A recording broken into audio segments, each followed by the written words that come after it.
In today's video, I'm going to teach you how to give someone access to your Shopify store, a crucial skill for collaborating with partners, developers, or Shopify experts to enhance your online shop. Sharing access correctly ensures that your partners have the permissions they need without compromising your store's security. Let's dive in and walk through the process step by step. To start, open your web browser and navigate to your Shopify admin page.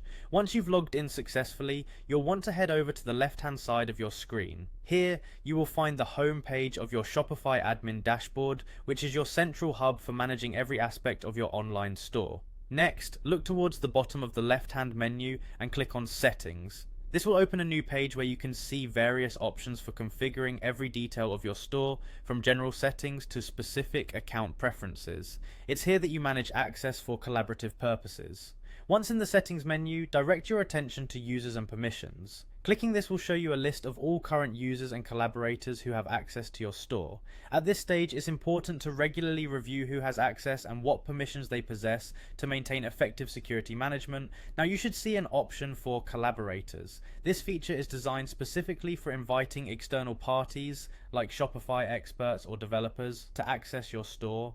You are given the power to define what areas of your store they can view and manage, ensuring they only see the information necessary for their work. To ensure only invited parties can request ever access, choose the option, only people with a collaborator request code can send a collaborator request.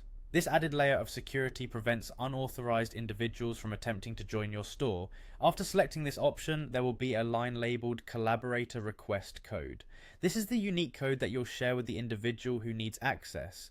You want to click here to display your unique code. The final step involves copying this code and sending it to the person you wish to invite as a collaborator. Be mindful of how you share this code, as providing it to someone means granting potential access to your store. Therefore, ensure you use secure communication channels to send your code. And there you have it, a clear and concise way to share access to your Shopify store. Following these steps will facilitate smooth collaboration while safeguarding your business's online security. Thank you for watching, and remember to like this video and subscribe for more helpful tips on optimizing your Shopify experience. Happy selling!